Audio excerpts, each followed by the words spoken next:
Good morning. এই class তোমাদের six semester অনার্সের জন্য। আজকের টপিক ভারতবর্ষে জাতীয় কংগ্রেসের ভেতরে চরমপন্থী মতাদর্শের বিকাশ হয়েছিল কিভাবে, কেন কেন চরমপন্থার উন্মেষ ঘটল। Why the extremist thought has come in Indian National Congress at that period of time. কিউ এ এক্সট্রিমিস্ট থট ভারতবর্ষে আগমন ঘটেছিল এই জাতীয় কংগ্রেসের ভেতরে। আমরা তার বিস্তৃত আলোচনা আমি তোমাদের সঙ্গে এই ভিডিওতে করছি। তার আগে তোমাদের জানিয়ে দিই যে এই চরমপন্থা মতাদর্শটা কি, কারায় নেতা ছিলেন এবং এদের সঙ্গে পার্থক্য কী ছিল, চরমপন্থা এবং নরমপন্থার মধ্যে পার্থক্য কী ছিল, খুবই সংক্ষেপে একটু বলে নিই। প্রথমে আমি তোমাদের গত যে ক্লাস হয়েছিল সেই ক্লাসে আমি বলেছিলাম যে কংগ্রেসের প্রথম পর্বের যারা নেতা ছিলেন তাদের নীতিটাই ছিল তারা ভারতবর্ষের নানান সমস্যাকে ব্রিটিশ সরকারের কাছে তুলে ধরবেন, চিঠিপত্রের মাধ্যমে নিবেদন করবেন এবং ব্রিটিশ সরকার সেটা যদি সঠিক মনে করেন তবেই সেটা ফুলফিল করবেন। মানে আবেদন নিবেদন নীতি, मतलब चिट्ठी देंगे, अगर अंग्रेज को सही लगता है कि भारतवर्ष को ये देना चाहिए फिर वो लोग देंगे। यही थॉट था। अब जो नरमपंथी जो टीम था उसका ভারতবর্ষে 1907 সালে গুজরাটেতে সুরাট অধিবেশনে বসেছিল। ওই সুরাট অধিবেশনেতেই কংগ্রেস দুটো ভাগে ভাগ হয়ে গিয়েছিল মতাদর্শগত দিক দিয়ে। সেই দ্বিতীয় যে ভাগটার উত্থান ঘটেছিল সেটার নাম হচ্ছে চরমপন্থী মতাদর্শ, এক্সট্রিমিস্ট থট। কেন এটার বিকাশ ঘটল খুব ছোট্ট করে বলি আপাতভাবে, যে তারপর আমি ডিটেলসে তো আসছি।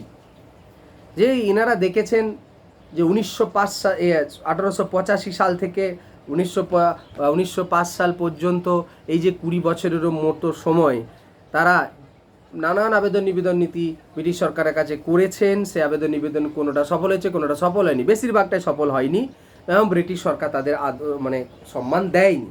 তার জন্য তাদের মনের মধ্যে কোনো না কোনো জায়গাতে একটা ভাবনা এসেছে যে এই পদ্ধতিতে আমাদের আন্দোলন চালালে হবে না, আমাদেরকে অন্য পথ নিতে হবে। যার জন্যই তারা বলছেন যে আমরা আপনাদের আদর্শতে বিশ্বাসী নই, মানে চরমপন্থীরা বলছেন যে আমরা আপনাদের আদর্শে বিশ্বাসী নই। ওই রকমভাবে হলে ভারতবর্ষ কোনো দিনই তার নিজের অভিষ্ট লক্ষ্যে পৌঁছাতে পারবে না, कभी भी लक्ष्य पे पहुंच नहीं पाएंगे अगर इसी तरह हम लोग चलते रहे। हम लोगों का सोच बदलना पड़ेगा, तरीका बदलना पड़ेगा। एक्सट्रीमिस्ट जो टीम ये बोल रहे हैं। ভারতবর্ষে নরমপন্থী এবং চরমপন্থীদের যে মূল যে পার্থক্যটা সেটা একটু জেনে নিই। নরমপন্থীরা বিশ্বাস করতেন যে তারা আবেদন নিবেদন নীতির মাধ্যমে করে তারা তাদের দাবি দাওয়া আদায় করবেন। मतलब इसी प्रोसेस में चलेंगे तो एक दिन वो उन लोगों का इच्छा जो है फुलफिल हो जाएगा। और वो लोग चाहते थे कि सेल्फ गवर्नमेंट मतलब स्वायत्तशासन, মানে তারা কখনো পূর্ণ স্বাধীনতা চান না। অন্যদিকে চরমপন্থী যারা নেতৃবর্গ ছিলেন তারা আবার বলছেন যে স্বায়ত্তশাসন না, আমাদের চাই পূর্ণ স্বাধীনতা, আর আমরা আবেদন নিবেদন নীতিতে বিশ্বাসী নই। मतलब हम लोग एप्लीकेशन डालने वाले में से नहीं है, हम लोगों को चाहिए फुल इंडिपेंडेंस। किसी भी हाल में हम लोगों को फुल इंडिपेंडेंस चाहिए, हम लोग अंग्रेज का शासन मानना नहीं चाहते। यही था फर्क, ये याद रखना है तुम लोगों को। हमने जब क्लास शुरू किए थे पहले इस सेमेस्टर में तुम लोगों को बोल दिए कि आने वाले एग्ज़ाम जब आएंगे ना तुम लोगों का, कि BCS IAS सब जगह में ये थॉट आता है। क्यों? डिवीज़न क्या था? इसलिए अमृता मैडम और हमारा जो तो क्लास है, ये पेपर है, बहुत इंपॉर्टेंट है तुम लोगों के लिए, आने वाले जीवन में प्रतिष्ठित होने के लिए, जॉब के लिए। মানে খুব গুরুত্বপূর্ণ এই ক্লাসগুলো মন দিয়ে করার, এই সিলেবাসটাকে পড়া, কারণ মডার্ন ইন্ডিয়া সেকশনে তোমাদের চাকরি পরীক্ষায় প্রচুর প্রশ্ন আসে। ওকে, আবার আমরা ফিরে আসি মেন টপিকে। তো কারা ছিলেন নেতৃত্বে যারা এই কথাগুলো বলছিলেন যে আমরা পূর্ণ স্বাধীনতা চাই, নামগুলো একটু বলে নিই, তারপর আমরা মেন টপিকে যাব। তোমাদের তো তিনজনের নাম তো আমরা শুনেইছো, লাল বাল পাল, লালা লাজপত রায়, বাল গঙ্গাধর তিলক এবং বিপিন চন্দ্র পাল। এই তিনজন মেন লিড করছিলেন। তার সঙ্গে পরে যোগ হয়েছিল বিপিন চন্দ্র, আমাদের বাংলা থেকে অরবিন্দ ঘোষ। আবার পরে আরেকজন লিডারের নাম শোনা যায় অশ্বিনী কুমার দত্ত। অন্যদিকে চিদাম্বরম পিল্লাইয়ের নামও পরবর্তীকালে শোনা যায় দক্ষিণ ভারত থেকে। এবং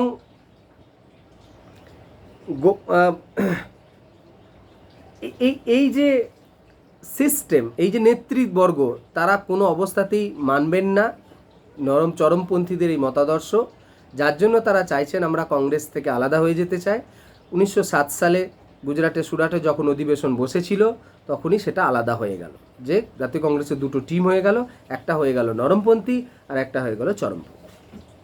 এবার আমরা দেখি মেইন যে টপিক, তোমাদের 10 মার্কের কোয়েশ্চেন এটা, যে ভারতবর্ষের চরমপন্থার বিকাশের মূল কারণ কী ছিল। তোমাদের বলে রাখি যে ভারতবর্ষের যখন ইতিহাস লেখা শুরু হয়েছিল আমাদের ভারত স্বাধীন হওয়ার পর, তখন থেকে আমাদের দেশে তার আগে থেকেই যে থটটা শুরু হয়েছিল, বিভিন্ন গোষ্ঠীর ঐতিহাসিক ছিলেন। একদল ছিলেন মার্কসিস্ট, যারা শ্রমজীবীদের কথা লিখতেন, যারা, আর একদল ছিলেন ক্যামব্রিজ হিস্টোরিয়ানস, যারা মানে ইংল্যান্ডের ক্যামব্রিজ ইউনিভার্সিটির প্রফেসর্স যারা ছিলেন, তারা লিখেছেন ব্রিটিশদের ঘেঁষা। আবার যারা ন্যাশনালিস্ট ছিলেন, জাতীয়তাবাদী, তারা লিখেছেন ভারতবর্ষের গৌরবের কথা। এরকমভাবে তারা বিভাজন এবং ভারতবর্ষের ইতিহাসকে লিখেছেন। তো ক্যামব্রিজ হিস্টোরিয়ানসরা আমাদের ভারতবর্ষে এক্সট্রিমিস্ট মুভমেন্ট, এক্সট্রিমিস্টদের উত্থান প্রসঙ্গে একটা কথা বলেছেন। সেটা হচ্ছে যে জাতীয় কংগ্রেসের ভেতরে এই এক্সট্রিমিস্ট মতাদর্শের উত্থানের মূল কারণ ছিল জাতীয় কংগ্রেসকে কারা দখল করবে, কাদের কন্ট্রোলে রাখবেন, সেই জন্য এটা চরমপন্থার উত্থান ঘটেছিল। তারা বলছেন আদর্শগত নয়, मतलब ये सोच का नहीं है, पूरी तरह से कंट्रोल करने के लिए ये जातीय कांग्रेस, नेशनल कांग्रेस में एक्सट्रीमिज्म का थॉट आया।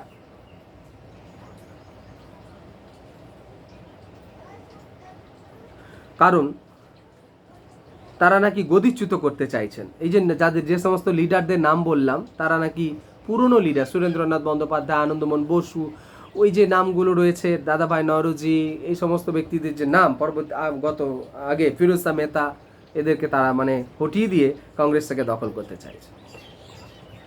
ডক্টর সুমিত সরকার, বিখ্যাত ভারতীয় ঐতিহাসিক, স্বদেশী মুভমেন্ট ইন বেঙ্গল বলে বই আছে, এবং আমাদের মডার্ন ইন্ডিয়া বলে একটি বই আছে। সেখানে তিনি স্পষ্ট বলছে যে মতাদর্শগতই মূল কারণ ছিল, ক্ষমতা দখল নয়। জাতীয় কংগ্রেসের ভেতরে যে এক্সট্রিমিস্ট থট এসেছিল সেটা সম্পূর্ণরূপে মতাদর্শগত পার্থক্যের কারণে। কারণ তিনি বলছেন যে ওই আমি যেটা প্রথমেই বললাম যে চরমপন্থীরা আবেদন নিবেদন নীতিতে বিশ্বাসী, দীর্ঘ প্রক্রিয়ায় তারা বিশ্বাসী। চরমপন্থীরা কিন্তু সেটাতে বিশ্বাস করেন না। एक्सट्रीमिस्ट लोग जो है वो चाहते हैं कि फुल इंडिपेंडेंस, चरमपंथी लोग चाहते हैं कि लोकल सेल्फ गवर्नमेंट। इस मतादर्श के कारण ये कांग्रेस में एक्सट्रीमिस्ट थॉट का विस्तार हुआ था। কারণ তিনি উদাহরণ দিচ্ছেন যে সামান্য আদর্শগত কারণের জন্য এরকমটা হয়েছে। বাল গঙ্গাধর তিলক নিজের আদর্শ তিনি ত্যাগ করতে চাননি, তার জন্য তিনি টাকা জোগাড় করার জন্য আইনের যারা ল পড়ছিলেন তাদেরকে কোচিং দিতে শুরু করেছিলেন টাকা জোগাড় করবে বলে। গোপাল কৃষ্ণ গোখলে তার যে মানে চাকরি থেকে যেটুকু টাকা পেতেন সেই টাকাটা তিনি ভারতবর্ষের আন্দোলনের জন্য লাগিয়ে দিয়েছেন। ঋষি অরবিন্দ তিনি চাকরি করতেন বদোদরা গুজরাটে, 750 টাকা মাইনে পেতেন। সেখান থেকে চলে এলেন বঙ্গভঙ্গ আন্দোলনের সময় আমাদের কলকাতায়, আমাদের এখানে জাতীয় বিদ্যালয়ে তিনি প্রিন্সিপাল হলেন, মাত্র মাইনে পাচ্ছিলেন 75 টাকা, তাহলে 750 টাকা মাইনে ছেড়ে দিয়েছে এখানে 75 টাকার মাইনে চাকরি করলেন। যে লোকটা ভারতবর্ষের এক্সট্রিমিস্ট, ভারতবর্ষের এই জাতীয় কংগ্রেসের আদর্শে, পুরনো আদর্শে তারা বিশ্বাসী চান না, তারা চান ভারতবর্ষের পূর্ণ স্বাধীনতা, সেই স্বাধীনতার জন্য তিনি 750 টাকা মাইনে চাকরি ছেড়ে দেবেন? তাহলে এটা হচ্ছে সম্পূর্ণরূপে আদর্শগত লড়াই। সুমিত সরকারের বক্তব্য অনেকটাই, বেশিরভাগটাই ঠিক। তাই কেমব্রিজ ঐতিহাসিকদের যে থটস, সেটা হয়তো তারা এই ব্যাপারটাকে অনুধাবন করতে পারেনি, যার জন্য তারা এইরকম বক্তব্য বলেছেন। 2 নাম্বার কি কারণ ছিল? তিনি বলছেন যে কংগ্রেসি আন্দোলনের উদাসীনতা এবং সরকারের যে নানান কাজে ব্যর্থতা, এটাই নাকি দ্বিতীয় এক বড় কারণ। মানে कांग्रेस के जो लीडर्स थे वो सब लीडर का जो प्रोसेस था, काम करने का तरीका और आंदोलन करने का तरीका, वो उतना स्ट्रांग नहीं था। और दूसरा था कि गवर्नमेंट ने भी जो कांग्रेस वाले का जो मतलब आंदोलन, उसको भी हल्का लेने के कारण ये एक्सट्रीमिज्म का उत्थान हुआ था। কি করে হয়েছে সেটা একটু দেখে নি। 1885 সাল থেকে 1905 সাল পর্যন্ত কংগ্রেস যতবার চিঠি লিখেছে ব্রিটিশ সরকারকে, সেই বেশিরভাগ মানুষের যে বেশিরভাগ যে দাবি দাওয়াগুলো ছিল, বেশিরভাগ তারা বলছেন যে বড় লোকের দাবি দেওয়া, সাধারণ মানুষের ওখানে কথাবার্তা ছিল না, কৃষকদের কথাবার্তা ওখানে বলা হয়নি। এবং ইংরেজ সরকার কিছুটা সুযোগ সুবিধা সেখানে মানে প্রদান করেছিলেন, এবং সেখানে সম্পূর্ণরূপে চরমপন্থী নেতারা বিশ্বাস করতেন যে আমাদের ইচ্ছা একদিন পূরণ হবে। আর অদ্ভুত ব্যাপার, এই পুরো ব্যাপারটা কিন্তু ইংরেজদের ইচ্ছার ওপরেই নির্ভরশীল ছিল, কারণ তারা বিশ্বাস করতেন ব্রিটিশ সরকারকে। তাহলে একটা জিনিস লক্ষ্য করা যায় যে 1885 সাল থেকে 1905 সাল পর্যন্ত এই পর্বে বেশি কিছু কিন্তু আদায় করতে পারেনি, मतलब ज़्यादा हम लोग को कुछ नहीं मिला था। তার মানে জাতীয় কংগ্রেস যে আশা আকাঙ্ক্ষা ভারতবর্ষের তরুণ সম্প্রদায়কে দেখিয়েছিলেন, ভারতবর্ষের নেতৃবর্গকে দেখিয়েছিলেন, ভারতের জনগণকে দেখিয়েছিলেন, সেই আকাঙ্ক্ষা পূর্ণ করতে পারেননি। যার জন্যই তো সেই সময় যারা যুব সমাজ ছিলেন, এই জাতীয় কংগ্রেসের এই কার্যাবলীর দ্বারা তারা মুখ ফিরিয়ে নিচ্ছেন, তারা চাইছেন অন্য কিছু। বিখ্যাত কংগ্রেস লিডার ছিলেন অশ্বিনী কুমার দত্ত এই কারণের জন্যই, এবং অদ্ভুতভাবে ব্রিটিশ সরকার এদেরকে পাত্তা দিচ্ছেন না, এই নরমপন্থীদের। যার জন্য অশ্বিনী কুমার দত্ত বলছেন বছরে 3 দিনের জন্যই জাতীয় কংগ্রেসের অধিবেশন বসতো, 3 দিনের জন্য বসতো, तो बोलते हैं 3 दिने तमाशा, मतलब नौटंकी करते थे 3 दिन में। साल के एक बार वो लोग एक कॉन्फ्रेंस में बैठते थे, तो ये नौटंकी करने के लिए बैठते थे। ये अश्विनी कुमार दत्त ने बोला, इसको तुम लोग याद रखो कि नौटंकी 3 दिन का तमाशा किसने बोला था? अश्विनी कुमार दत्त। 3 दिने तमाशा বলেছিলেন অশ্বিনী কুমার দত্ত।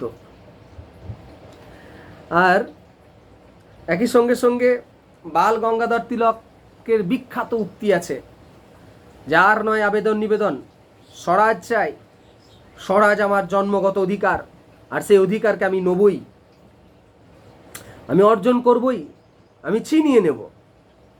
এই যে বক্তব্য কোট আনকোট ছিল बाल गंगाधर तिलक के, मतलब स्वराज हमारा बर्थ राइट है, हमको इसको लेना ही है, ये तिलक का मानना था। मतलब ये लोग कभी भी इस थॉट में नहीं रहे कि और नहीं आवेदन निवेदन हम लोग करने वाले नहीं है, हम लोग प्रेशर देके ये इन लोगों से लेना चाहते हैं। লালা লাজপত রায় তিনি বলছেন যে আমরা গত 20 বছর ধরে যেভাবে ইংরেজদেরকে সম্মান দিয়েছি, আবেদন নিবেদন করেছি, সেই সম্মানের প্রতি সম্মান রিটার্ন আমরা কিছু পাইনি। তিনি একটা কোড আনকোড কথা বলছেন যে আমরা চেয়েছিলাম রুটি, পেয়েছিলাম পাথর, मतलब रोटी मांगे थे पत्थर दिए हम लोगों को। मतलब इस तरीके का सोच वहाँ पर उस वक्त तैयार हो गया, जो सामने देखा ना, 20 साल तक देख रहे हैं कि कुछ नहीं कर रहे British government, local self government को तो छोड़ो, कुछ भी नहीं कर रहे हैं, कितना भी चिट्ठी लिख रहे हैं उसका कुछ भी पता नहीं दे रहे। बस ये एक थॉट बन गया। অরবিন্দ ঘোষ তিনি বলছেন এটা কংগ্রেসের বি জাতীয় কংগ্রেস, এবার এটা হচ্ছে ভারতবর্ষের বি জাতীয় কংগ্রেস, ইন্ডিয়ান আনন্যাশনাল কংগ্রেস। কারণ তিনি সম্পূর্ণরূপে বলছেন এই কংগ্রেসের এই দলটা উচ্চবিত্তদের দল, এই বড় লোকদের কথা ভাবে, এই সাধারণ গরিবদের সঙ্গে এদের কোনো সম্পর্ক নেই। 1893 সালে ইন্দু প্রকাশ বলে তার একটা পত্রিকা ছিল, ইন্দু প্রকাশ পত্রিকাটা মনে রাখবে সম্পাদক ছিলেন অরবিন্দ ঘোষ। তিনি লিখছেন যে কংগ্রেসের লক্ষ্য, পদ, কর্মপদ্ধতি এবং গঠনতন্ত্র এবং অবৈধ, এটা সম্পূর্ণরূপে ভ্রান্ত ও অবৈধ। আর যারা নেতা হয়ে বসে রয়েছেন সেই নেতারা এক প্রকারের যোগ্য নয়, লিড করার মতো নেতা নয়, তাদের যোগ্যতা নেই। একথা হিন্দু প্রকাশ পত্রিকাতে তিনি লিখেছেন, যারা দেশ জাতির সঙ্গে দীর্ঘদিন ধরে বিশ্বাসঘাতকতা করে বেড়াচ্ছে। একথা তিনি ওই নরমপন্থী নেত্রীদের কথা, নেতাদের বলেছেন সম্পর্কে। অর্থাৎ তিনি বলছেন, উদাহরণ হিসেবে দেখিয়েছেন যে, কারণ চরমপন্থীরা তো বারবার বলতেন যে ভারতবর্ষে এখনও সেই রাজনৈতিক পরিকাঠামো তৈরি হয়নি যে আমরা যাব আর এই স্বাধীনতাকে ছিনিয়ে নেব, এই ধরনের মতাদর্শ কিন্তু তখনও গড়ে ওঠেনি। চরমপন্থীরা বলতেন, मतलब चरमपंथी लोग बोलते थे कि वो माहौल तैयार नहीं हुआ अभी तक जो हम लोग इंडिपेंडेंस की बात करें। ঋষি অরবিন্দ ঘোষ বলছেন তার প্রত্যুত্তরে, দেখো যে ফরাসি বিপ্লব 1789 14 जुलाई जो बास्तिल की दुर्ग का पतन हुआ था, বাস্তিল দুর্গের যে 14 জুলাই 1799 সালে পতন ঘটিয়েছিল কারা? ফ্রান্সের সাধারণ নাগরিক, যারা শিক্ষিত ছিলেন না, যে অশিক্ষিত জনসাধারণ ও সর্বহারা দল অগ্নি ও রক্তস্নানে পবিত্র হয়ে মাত্র 5 বছরে তারা 1300 বছরের শাসনের অবসান ঘটিয়ে দিয়েছিল। মানে পূর্ব রাজবংশের পতন ঘটিয়ে দিয়েছিল, যারা 1300 বছর ধরে রাজত্ব করেছে। 5 বছরের অশিক্ষিত লোকের এই রক্তস্নান, এই মুভমেন্ট এবং এই অক্লান্ত পরিশ্রম, তাহলে আমরা পারবো না কেন? ভারতবর্ষের মানুষরা পারবে না কেন? তাহলে বুঝতে পারছো যে জাতীয় কংগ্রেসের এই যে নরম নরম ভাব এবং গভর্নমেন্টেরও উদাসীনতা, এটা এক্সট্রিমিস্ট আন্দোলন উত্থানের একটা বড় কারণ ছিল। 3 নম্বর কারণটাকে যদি আমরা দেখি তাহলে দেখব ইকোনমি। তোমরা জেনে গেছো, আমি প্রথম দিন থেকে বলে আসি, পৃথিবীতে যত বড় সমস্যা তার মূল কারণ কিন্তু টাকা পয়সা। হ্যাঁ, অন্যান্য হতে পারে, কিন্তু তার যে মেন কারণ না টাকা পয়সা। যার টাকা নেই তার কিছু নেই। তো আমাদের देशे 1905 साल पर्यंत যদি ইতিহাসটাকে ঘাটি, मतलब हम लोग अगर 1885 से शुरू करके 1905 तक अगर हिस्ट्री को देखें तो এটা পরিষ্কার ভাবে हम लोग देख पाएंगे, मतलब clearly we can see that हम लोगों के ऊपर जितनी तरह की शोषण हो सकता था, पैसे लूटने का अंग्रेज लोगों ने किया। মানে যত ধরনের শোষণ, যত ধরনের মানে আমাদের দেশীয় শিল্পকে নষ্ট করে দেওয়া, বেকারত্ব বাড়ছে, অর্থনৈতিক দুর্গতি আমাদের দেশের ওপর নেমে পড়েছিল। অর্থাৎ এই যে ঔপনিবেশিক নিয়ম কানুন আমাদের উপর চাপানো হয়েছিল, আমাদের অর্থনীতিকে শেষ করে দেওয়া হয়েছে। এবং চরমপন্থী নেতৃবর্গ যারা যুব সমাজ, তারা তো চোখের সামনে দেখতে পাচ্ছে। সবথেকে বড় কথা, এই সময়তে কি হয়েছিল, জার্মানি এবং আমেরিকার উত্থান ঘটছিল এবং ব্রিটিশরা কি তাদের সঙ্গে কম্পিটিশনে পারছিল না। আর তাছাড়া নানান জায়গায় যুদ্ধ করে বেড়াচ্ছিল ব্রিটিশ গভর্নমেন্ট, যার জন্য কি হয়েছিল, আমাদের ভারতবর্ষের নিরীহ ভারতবাসীর উপরে নানান ধরনের কর চাপিয়েছে, দিনের পর দিন কর চাপিয়েছে। তার মধ্যে দুটো করের নাম পাওয়া যায়। 1894 সালে 1894 ট্যারিফ অ্যাক্ট, শুল্ক আইন। যে শুল্ক আইনে বলে দেওয়া হয়েছিল ওই যে মানে আমাদের দেশের চিনি যদি ওই ইংল্যান্ডে ঢোকে তাহলে 20% ট্যাক্স বাড়িয়ে দিয়েছিল। মানে যা পণ্যদ্রব্য ব্রিটেনে ঢুকবে তার উপর কর বাড়িয়ে দেওয়া হয়েছে। অথচ ওই পণ্যই যদি আমাদের দেশে ব্রিটিশরা নিয়ে আসেন তাহলে সেটা কম শুল্ক দিতে হবে। অদ্ভুত ধরনের নিয়ম। আরেকটা হচ্ছে 1896 আমাদের কার্পাস বস্ত্র বিষয়ক আইন, অর্থাৎ কটন ডিউটিস অ্যাক্ট। এখানেও একই ধরনের অ্যাক্ট জারি করে দিয়েছিলেন, ভারতীয়রা করলে বেশি শুল্ক দিতে হবে আর ইংল্যান্ডের লোকেরা করলে কম শুল্ক দিতে হবে। এই কোন ধরনের বৈষম্যমূলক আইন? ভারতবর্ষের ব্যবসাকে সম্পূর্ণরূপে শেষ করে দিতে চেয়েছিল ব্রিটিশ গভর্নমেন্ট।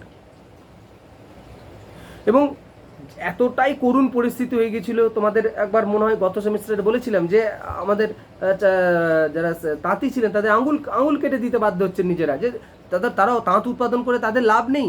ভারতবর্ষের দেশীয় ছোট ছোট শিল্পগুলো নষ্ট হয়ে গেছে, বড় শিল্প নষ্ট হয়ে গেছে। আমাদের দেশে জনসংখ্যা, দেশে যারা শহরে থাকছিলেন তারা আবার গ্রামের দিকে আসছেন, জমির ওপরে চাপ পড়ছে, জমিতে চাষবাস করতে চলে আসছেন সবাই, জমির উপরে চাপ পড়ছে, জনসংখ্যা বাড়ছে। এর ফলে কি হলো? ভারতবর্ষের গ্রামীণ অর্থনীতিটাও ভেঙে গেল।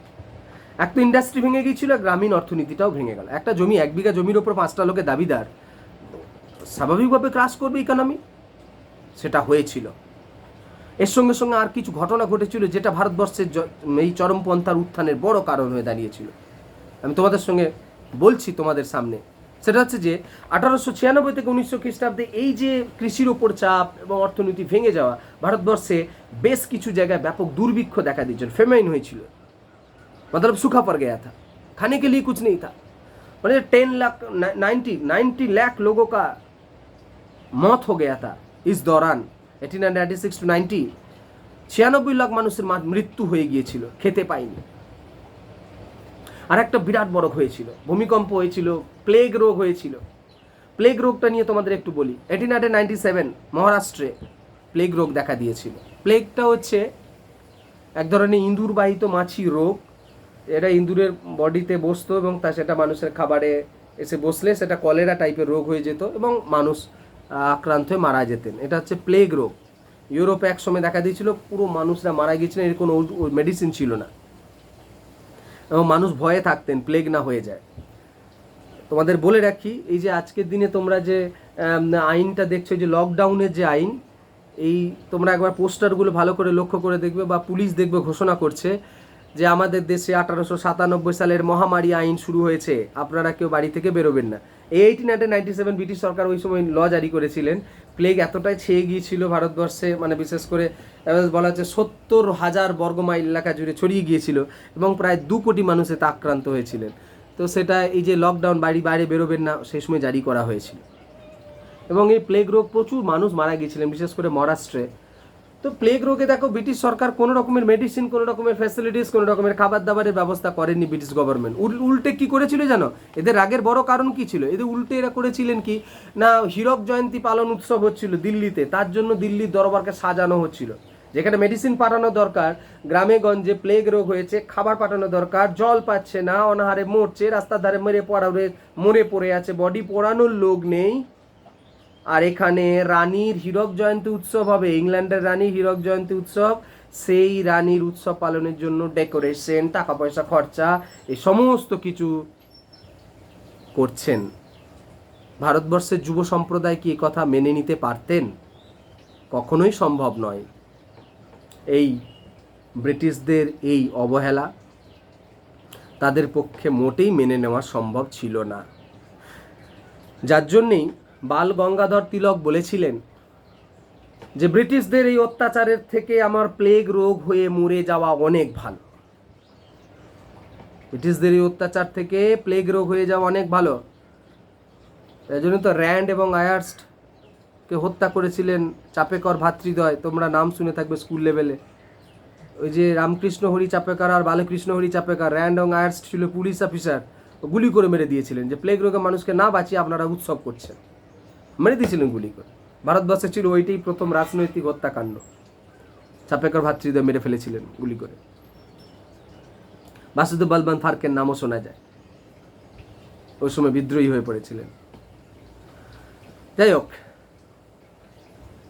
এই সময় যে 3টি গ্রন্থ প্রকাশ হয়েছিল 1901, 1902, 1900, এই সমসাময়িক 3টে বড় বড় গ্রন্থ, দাদাভাই নওরোজি মানে আসল ঘটনাটা আমাদের চোখের সামনে তুলে ধরেছিলেন সেই সময় যুব সম্প্রদায়ের কাছে। একটা হচ্ছে দাদাভাই Naoroji poverty and An British rule in India, এটা খুব ভালো করে মনে রাখবে, এটা শর্ট কোয়েশ্চেন পড়ে, চাকরি পরীক্ষাতেও পড়ে, আইএএস আইপিএস WBCSতেও পড়ে। এই গ্রন্থটার লেখককে দাদাভাই Naoroji. Rameshchandra Dutta economic history of India, বিখ্যাত গ্রন্থ। মহাদেব গোবিন্দ রানাডে, এই ইন্ডিয়ান ইকোনমি, 3টে টেক্সট এই সময়তে রচনা করা হচ্ছে গ্রন্থ, যার মাধ্যমে স্পষ্ট করে বলে যাচ্ছে ভারতবর্ষের অর্থনৈতিক দুর্দশার মূল কারণ হচ্ছে ব্রিটিশ শাসন। স্পষ্ট করে বলে দেওয়া হচ্ছে, 3টে গ্রন্থেই বলা হচ্ছে, এবং তারা ধরে ধরে দেখিয়েছেন भारतवर्ष आज के जो अर्थनीतिर ये परिणाम, आज का जो हमारा इकोनॉमी की पूरी तरह से डिक्लाइन हो चुका है, इसका एकमात्र कारण है ब्रिटिश शासन, ब्रिटेन गवर्नमेंट, उनकी पॉलिसी। तो সেই জন্য আমাদের দেশে এই অবস্থা দাঁড়িয়েছিল।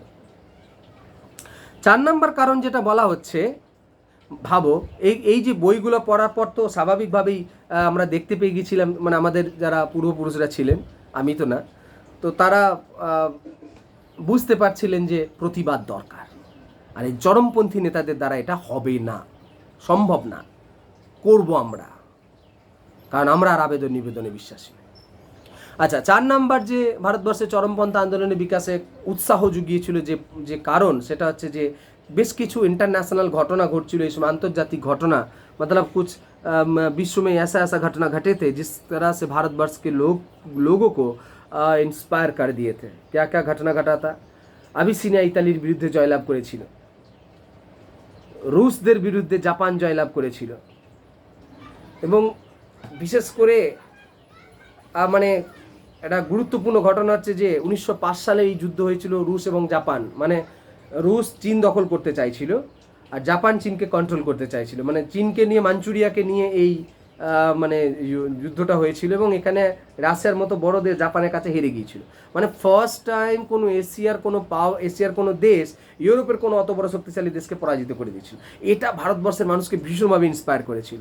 বালগঙ্গাধর তিলক তার কেশরী পত্রিকাতে লিখছেন, যদি একজন সাধারণ মানে জাপান, যেখানে একটা ছোট্ট দেশ, জাপান একটা ছোট্ট দেশ, যদি রাশিয়াকে পরাজিত করতে পারে, তাহলে ভারতবর্ষ ইংল্যান্ডকে টিকিয়ে আমরা हटिए दीते पारबोई।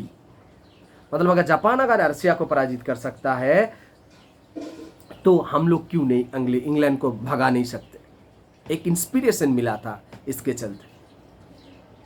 আরও নানান ঘটনা আছে, আমি ওগুলো আর বলছি না, তবে রুশ জাপানের ঘটনাটা খুব গুরুত্বপূর্ণ। 5 নম্বর হচ্ছে, ভারতবর্ষে পুরনো যে ঐতিহ্য ছিল, সেই ঐতিহ্য আমাদের সেই সময়কালের চরমপন্থী নেতাদের জাগ্রত করে দিয়েছিল, এবং सांस्कृतिक जो प्रभाव, कल्चरल इन्फ्लुएंस हम लोगों के ऊपर बहुत असर पड़ा था। एक्सट्रीमिस्ट जो लीडर्स थे उनके ऊपर असर पड़ा था। কেমন করে? ডক্টর অমলেশ ত্রিপাঠী, বিখ্যাত ঐতিহাসিক, তিনি বলছেন যে চরমপন্থী নেতৃবর্গ লক্ষ্য করেছিলেন যে ভারতবর্ষের যে রাজনীতি সেই সময় চলছে, নরমপন্থীদের ওপর একটা আদর্শ কাজ করছে, সেটা হচ্ছে তারা পাশ্চাত্য শিক্ষা, পাশ্চাত্য নীতি, পাশ্চাত্য ব্যাপারটাকে তারা অনুসরণ করে রেখেছেন, মানে তার দ্বারাই প্রভাবিত, এবং এমন একটা আদর্শের দ্বারা প্রভাবিত লোকেরা তা সেই আদর্শের বিরুদ্ধে গিয়ে কথা বলবে, এটা সম্ভব ছিল না। मतलब हम अगर किसी से इंस्पिरेशन ले रहे हैं और हम उसके विरुद्ध बोलेंगे थोड़ी, ऐसा नहीं हो सकता। এই জন্য তারা বলছেন যে ভারতবর্ষের যারা যুব সমাজ, এই সময় অর্থনীতি যেভাবে ভেঙে পড়েছিল, এই ভারতবর্ষের যুব সমাজ মানে তারা জাগ্রত হচ্ছেন কিসের দ্বারা? বেশ যে সমস্ত ওই সময়কালে ছোট্ট ছোট্ট অর্গানাইজেশন যে গড়ে উঠছে, যেমন ধরো মিত্র মেলা, রাজনারায়ণ বসুর মানে হিন্দু মেলাটা কি, প্রত্যেক বছর ওই যে চৈত্র মাসের শেষের দিকে রবিবারেতে একটা মেলা বসতো, হিন্দু মেলা। তো সেই সময় বিকেলবেলায় যারা সেই সময় শিক্ষিত মানুষ ছিলেন তারা আলাপ আলোচনা করতেন, মেলাটা চলতো, ধরো নানান ধরনের জিনিসপত্র বিক্রি হতো, ছেলেরা কবিতা লিখতেন, সেখানে কম্পিটিশন হতো, সেখানে পুরস্কার দেওয়া হতো, কিন্তু ব্যাকগ্রাউন্ডে মিটিং হতো। ভারতবর্ষের তৎকালীন পরিস্থিতি, লিডার যারা ছিলেন তারা মিটিং করতেন। এই যে হিন্দু মেলা একটা অর্গানাইজেশন এই সময় তৈরি হয়েছিল আমাদের দেশেতে, তো সেই রাজনারায়ণ বসুর নেতৃত্বে। तो ये बहुत ही इम्पोर्टेंट था, ये राजनारायण बसु का इन्फ्लुएंस। শ্রী শ্রী রামকৃষ্ণ দেবের আদর্শ, বঙ্কিমচন্দ্র চট্টোপাধ্যায়ের জ্বালাময়ী বুক, মানে গ্রন্থগুলো, মতাদর্শগুলো, বিবেকানন্দের আদর্শ, এবং স্বামী দয়ানন্দ সরস্বতীর সেই যে হিন্দুত্ববাদকে জাগ্রত করার যে মন্ত্র, এই সমস্ত আদর্শগুলো ভারতবর্ষের তৎকালীন যুব সম্প্রদায়কে জাগ্রত করে তুলেছিল। আমি দুজনের নাম আমি তোমাদের বলতে চাই, স্বামী বিবেকানন্দ এবং ঋষি বঙ্কিমচন্দ্র চট্টোপাধ্যায়। এই স্বামী বিবেকানন্দ আমরা সবাই জানি 1897 সালে, তোমাদের ক্লাস অলরেডি হয়ে গেছে, যে আমেরিকার শিকাগো শহরে যে ধর্ম সম্মেলন আয়োজন করেছেন এবং তিনি সেখানে ভারতবর্ষের যে হিন্দুত্ববাদের, সনাতন হিন্দুর যে আদর্শ, সেই আদর্শ তিনি বিশ্বের দরবারে উপস্থাপন করেছিলেন।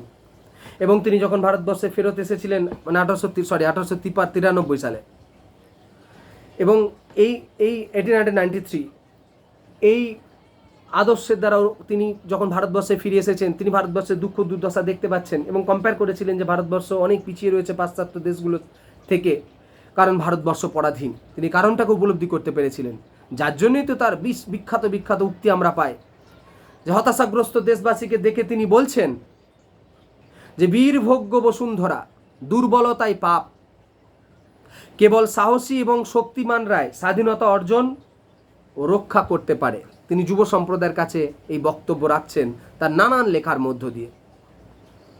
তিনি বলছেন আত্মবিশ্বাসহীন মানুষই হলো নাস্তিক, আর মানুষকে পাপী বলা পাপ। জন্ম থেকেই মানুষ মায়ের জন্য বলি প্রদত্ত। विवेकानंदर काछे तार এই माँ छिलो भारत माता।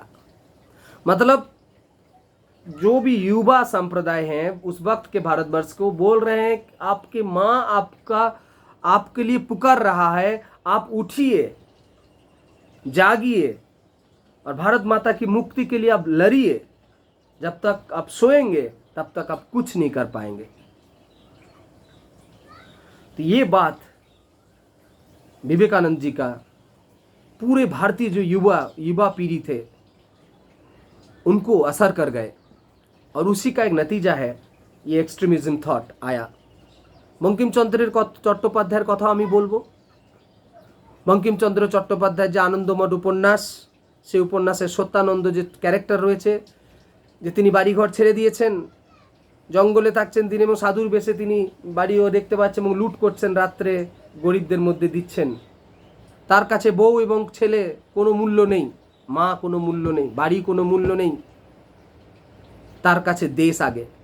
বিবেকানন্দ তাই তো বলছেন, ঋষি অরবিন্দ তাই তো বলছেন যে সন্তান দলের আত্মত্যাগ, দেশপ্রেম, প্রগাঢ় নিষ্ঠা এবং রক্তক্ষরা সংগ্রামের মধ্য দিয়ে আবেদন নিবেদন নীতির মাধ্যমে নয়। স্বাধীনতা আসবে ভারতবর্ষের এই যে সন্তান দল, আনন্দমঠ উপন্যাস তোমরা পড়বে, আনন্দমঠ উপন্যাসে দেখবে সন্তান দলের কথা বলা আছে। ওই যে তারা যেভাবে আত্মত্যাগ করছেন, দেশপ্রেমকে সামনে রেখেছেন, বাড়িঘরকে পিছনে রেখে দিয়েছেন, তাদের মাধ্যমে ভারতবর্ষের স্বাধীনতা আসবে, আবেদন নিবেদন নীতির মধ্যে নয়। এবং একই সঙ্গে সঙ্গে আমরা স্বামী দয়ানন্দের কথা যদি বলি, তিনি তো কি বলছেন যে ভারতবর্ষে তিনি বেদকে তিনি গুরুত্ব দিচ্ছেন, উপনিষদ, আরণ্যক এইসব জিনিসকে তিনি গুরুত্ব দিতে চান না। পুরাণ, ভারতবর্ষের পুরনো গৌরবকে তিনি ফেরত পেতে চাইছেন, যার জন্য তিনি নব্য হিন্দুবাদের তত্ত্বকে সামনে এনেছিলেন। অর্থাৎ একটা জিনিস স্পষ্ট বুঝতে পারছি যে তারা সবাই কিন্তু প্রাচ্যের এই বর্তমান পরিস্থিতিটাকে সমালোচনা করছেন। मतलब इन सभी लोगों ने यही बोला कि अब का जो भारतवर्ष है ये स्वाधीन नहीं है, आप लोगों को इसको स्वाधीन करना है, आप उठिए, जागिए और लड़ने के लिए तैयार हो जाइए। যার জন্যই তো বাল গঙ্গাধর তিলক, লালা লাজপত রায়, বিপিন চন্দ্র পাল, এই সমস্ত নেতৃবর্গ ওই সমস্ত ধর্ম ঐতিহ্য আমাদের পুরনো, তাদের দ্বারা অনুপ্রাণিত হচ্ছেন এবং তাদের তারা ঝাঁপিয়ে পড়ছেন। ঋষি অরবিন্দ এক জায়গায় বলছেন যে স্বাধীনতা আমাদের লক্ষ্য এবং একমাত্র হিন্দু ধর্মই আমাদের আশা আকাঙ্ক্ষা পূর্ণ করতে পারে। মানে কতটা তিনি ইন্সপায়ার হয়েছিলেন এই সমস্ত মানুষদের দ্বারা। মানে তার মতো বুঝতেই পারছো হাজার হাজার নেতৃত্ব যারা চরমপন্থায় বিশ্বাস করতে শুরু করেছিলেন। সবশেষে যে কারণটা আমি তোমাদের বলবো সেটি হচ্ছে এই সময় যা ঘটনা ঘটছিল কিন্তু লর্ড কার্জন সেই সময় যিনি গভর্নর জেনারেল হয়ে আমাদের দেশে এসেছিলেন, সেই গভর্নর জেনারেলের এমন কিছু কাজ তিনি করে দিলেন যেটাতে আগুন জ্বালতে সাহায্য করে ফেলল।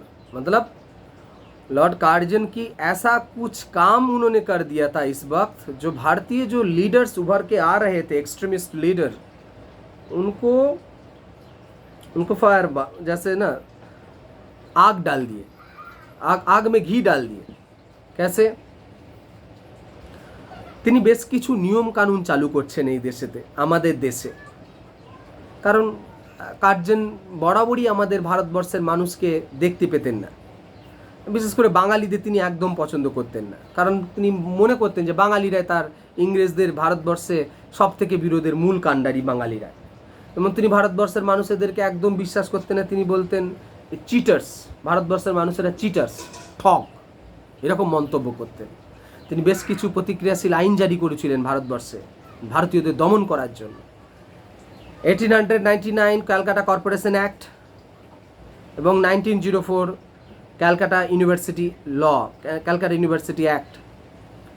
আচ্ছা, এই কর্পোরেশন আইনে বলা হয়েছিল যে ভারতীয়দের চাকরির ক্ষেত্রে বাধা, ব্রিটিশ লোকেদের বেশি বেশি স্থান। আর ক্যালকাটা ইউনিভার্সিটি শিক্ষা প্রতিষ্ঠানে যে সিনেট আছে, সিনেটে ভারতীয়দের প্রবেশে বাধা দেওয়ার ব্যবস্থা করে দেওয়া হয়েছিল, অর্থাৎ ইংরেজদের দ্বারা পরিচালিত।